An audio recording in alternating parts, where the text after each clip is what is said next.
de análisis, estudio y difusión de la jurisprudencia de la Corte Interamericana de Derechos Humanos, analizaremos el caso de Tutsaple y otros versus México, sentencia del 7 de noviembre del 2022, ¿no? Para el curso de Seminario de Investigación de Derechos Humanos.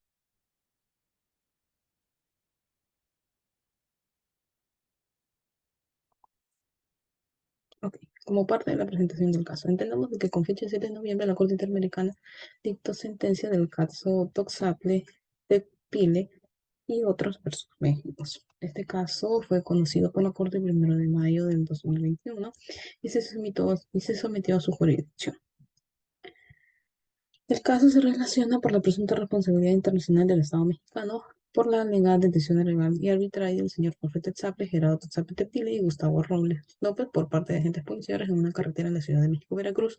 México ocurrió el 12 de noviembre de 2006. Para entrar un poco en detalle sobre este caso, entendamos de que Jorge Maciel y Gustavo Robles eran dos personas que constantemente viajaban porque eran personas que vendían abarrotes.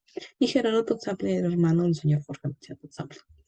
Ellos, debido a un contingente que tuvieron en la carretera, tuvieron que apartarse y se quedaron inmovilizados totalmente ahí. Aparte de ellos, habían facilitado este transporte a unas personas que no tenían relación y que ellos no conocían. A esto, al momento, se acercaron unos agentes policiales, más o menos en el horario de las 10:30 del 12 de febrero del 2006 y los agentes policiales eh, se acercaron con intenciones presuntamente de apoyar a estas personas porque se habían detenido porque se encontraban en la carretera.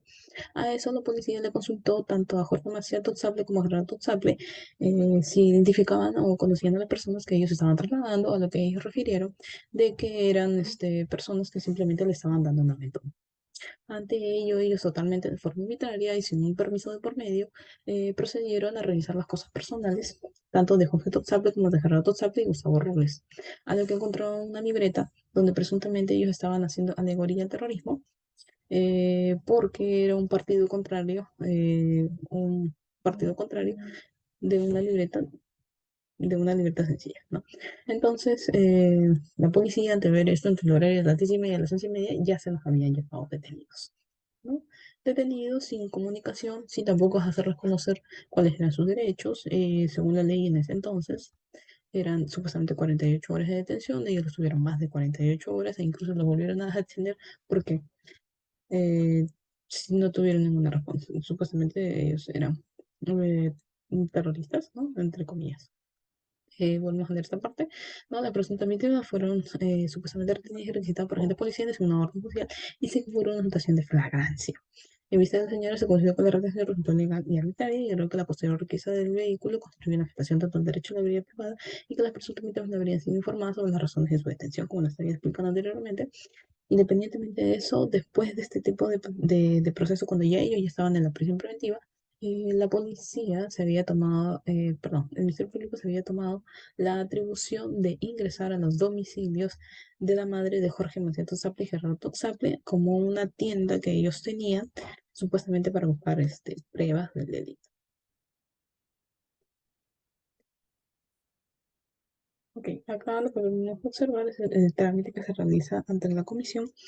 Iniciamos con la petición, el informe de admisibilidad, la notificación del Estado, proceso de solución amistosa, sometimiento de la Corte y solicitud de la Comisión. Dentro de la petición que se presentó el 22 de febrero del 2007, la Comisión recibió la petición, la cual fue presentada por la Red Solidaria de Canal de Comunidad. En los informes de la admisibilidad y de fondo, el 27 de octubre del 2015 y el 7 de diciembre del 2018, la Comisión lo aprobó respectivamente el informe de admisibilidad 6715, ¿no? Solamente el informe de admisibilidad, en la cual se formuló y se desarrolló más adelante el informe de fondo y que llegó a determinadas conclusiones y recomendaciones para el Estado. Informe de fondo que se utiliza como base tanto para la reconocimiento de responsabilidades del Estado más adelante, del Estado mexicano, y en las controversias que todavía que se resolvieron y que posteriormente aún no se resuelven a la fecha.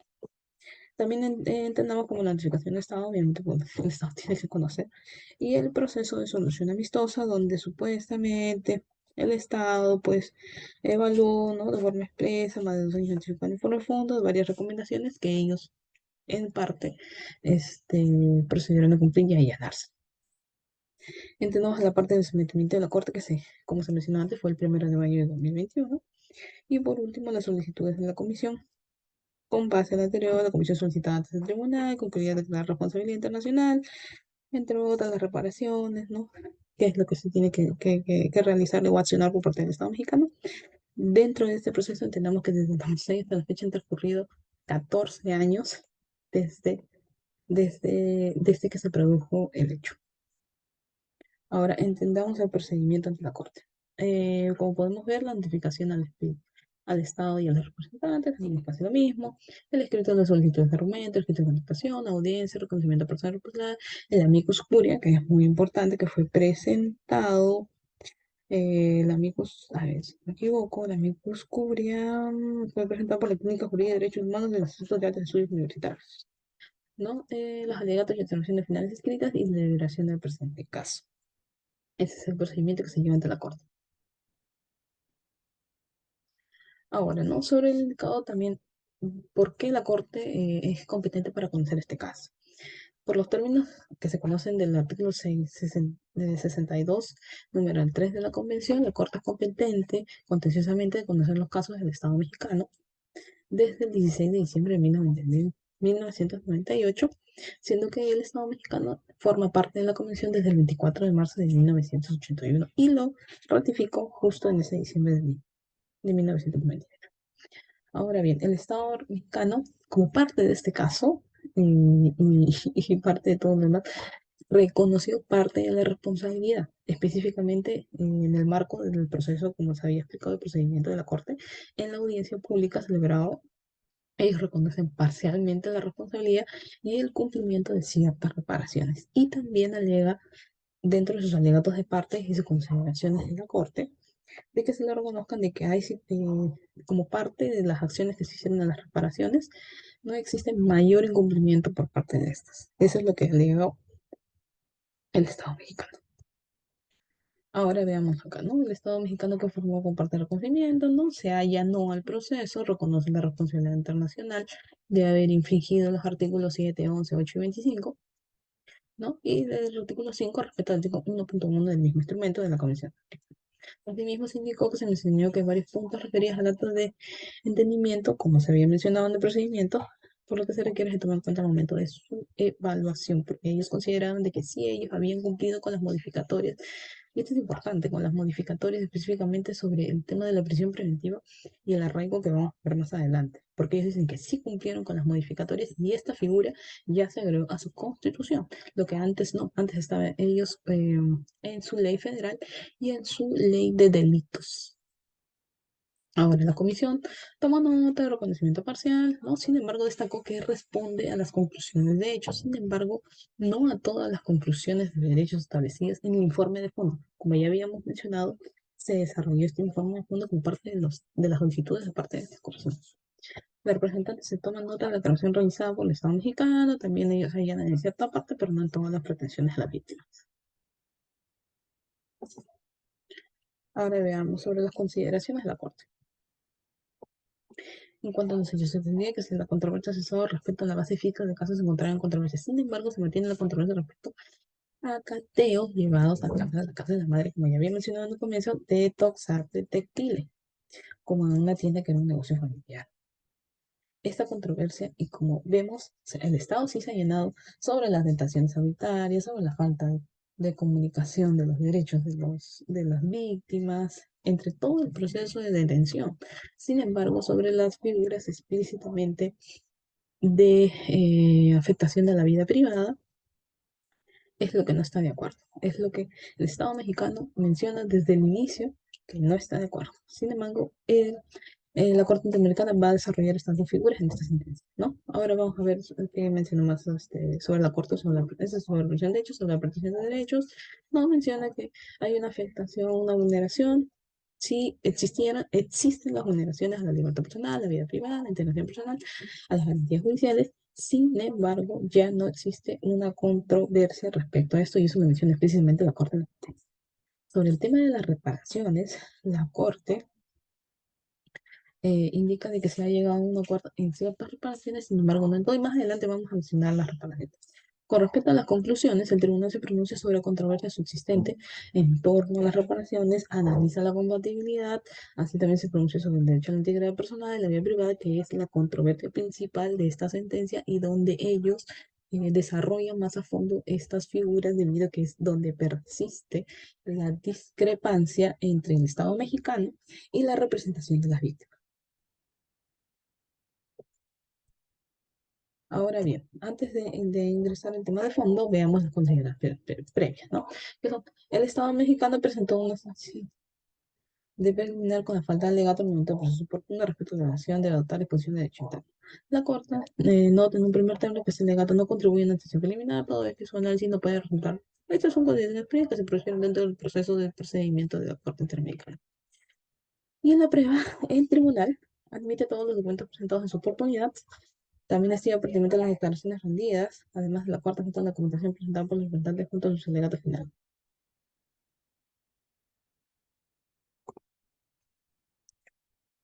Vámonos a los hechos. Sobre la figura del arraigo, las normas legales vigentes al momento que se produjeron los hechos. Entendamos de que durante todo este proceso de los 14 años que se produjo esta sentencia, hubieron consideraciones que se evaluaron cuando se suscitó la detención arbitraria de las víctimas y los cambios posteriores que se realizaron y que el Estado mexicano se indica que sí son parte de esta reparación, ¿no?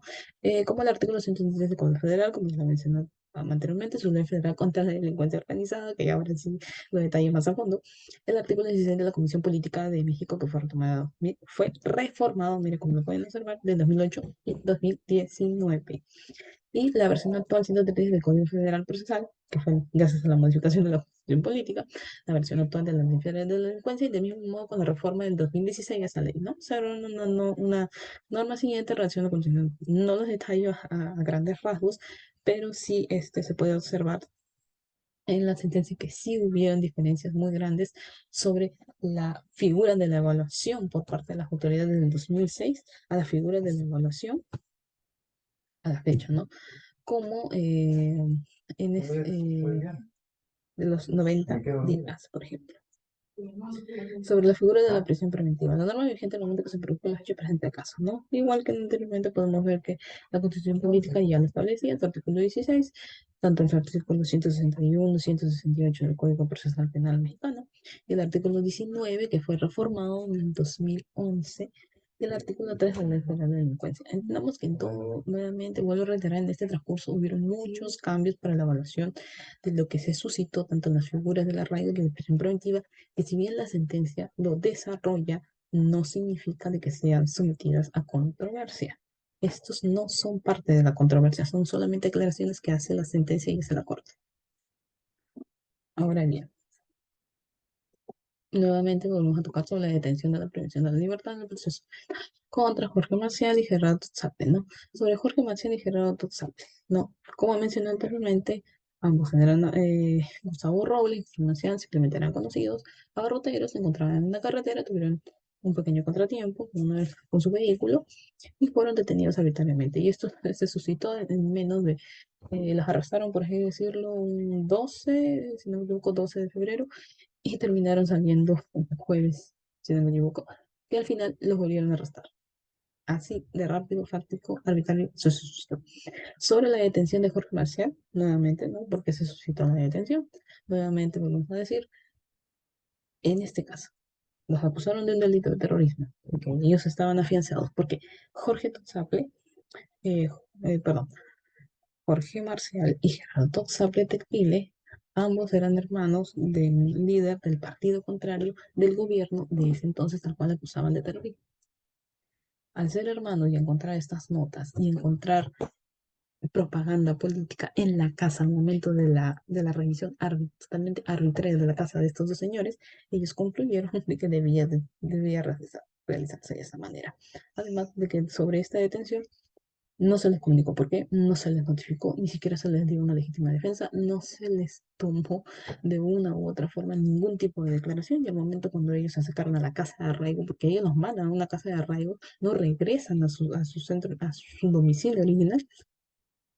Simplemente lo único que manifestaron es que había mucho maltrato y que no podían decir ninguna palabra o eran sometidos a maltrato por parte de los agentes policiales. Y ya entramos a la parte de la investigación y el proceso de contraconformación, cuando ya entramos a la figura netamente de la prisión preventiva y que fue en exceso, o sea, fue en exceso. Ellos salieron casi prácticamente, a ver si hacemos un resumen, más de 5 años, a pesar de que se llegó a una conclusión, no.